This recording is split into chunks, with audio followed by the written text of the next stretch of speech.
Halo semuanya, pada kesempatan kali ini kita akan membahas mengenai buah dari latihan. Moreno dan Mayer mengidentifikasi kategori interaktif untuk navigasi, untuk pencarian, untuk mengontrol kecepatan presentasi, dan untuk dialog. Tentunya kalimat practice make perfect tidak terdengar asing oleh kita. Namun, apakah kalimat tersebut benar adanya? Dari hasil penelitian yang dilakukan oleh Sloboda dan kawan-kawan, disimpulkan bahwa waktu yang dihabiskan untuk latihan berbanding lurus dengan hasil yang didapatkan. Dengan kata lain, latihan dengan waktu yang cukup lama dapat membuat seseorang mendapatkan hasil yang lebih maksimal. Latihan ini sendiri memiliki 5 elemen dasar, yaitu 1. Usaha keras untuk meningkatkan kinerja. 2. Motivasi intrinsik untuk terlibat dalam tugas. 3. Tugas latihan yang difokuskan pada area kelemahan. 4. Feedback yang memberikan pengetahuan tentang hasil. 5. Pengulangan terus-menerus selama beberapa tahun. Adapun prinsip-prinsip latihan yaitu 1. Adanya interaksi praktik yang membadai di dalam e-learning. 2. Merefleksikan pekerjaan. 3. Memberikan feedback yang efektif. 4. Mendistribusikan dan menggabungkan praktik selama pembelajaran berlangsung. 5. Menerapkan prinsip-prinsip multimedia. 6. Beralih dari contoh ke praktik secara bertahap. Prinsip yang pertama. Menurut Moreno dan Mayer, disimpulkan bahwa pembelajaran interaktif menunjukkan hasil belajar yang lebih baik dibandingkan pembelajaran yang non-interaktif atau pasif. Contohnya, guru memberikan pertanyaan dan siswa menjawabnya. Kemudian, guru harus memberikan feedback atas jawaban siswa tersebut.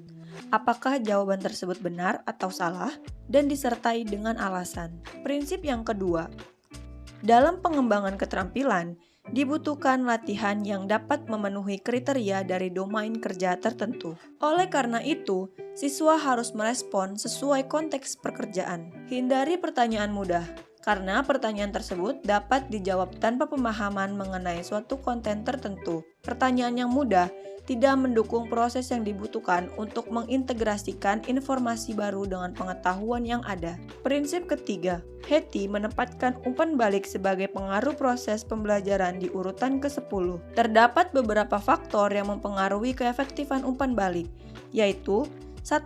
Tujuan pembelajaran dan tugas terkait. 2. Karakteristik guru. 3. Pengetahuan sebelumnya dan kepercayaan diri. 4. Bagaimana dan kapan umpan balik dirumuskan dan disajikan kepada siswa. Berikut tips dalam merancang umpan balik. 1.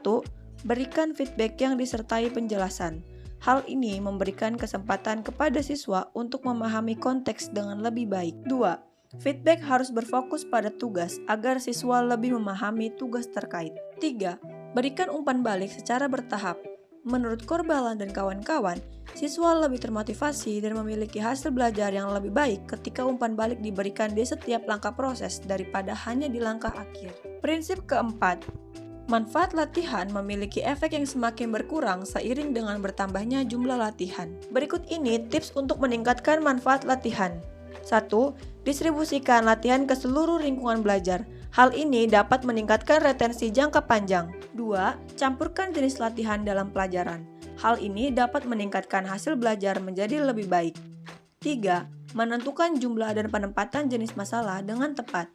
Prinsip kelima. Prinsip ini berkaitan dengan grafis, teks, dan audio. Yang pertama, prinsip modalitas dan redundansi. Menurut prinsip ini, audio harus digunakan untuk menjelaskan visual dalam pelajaran.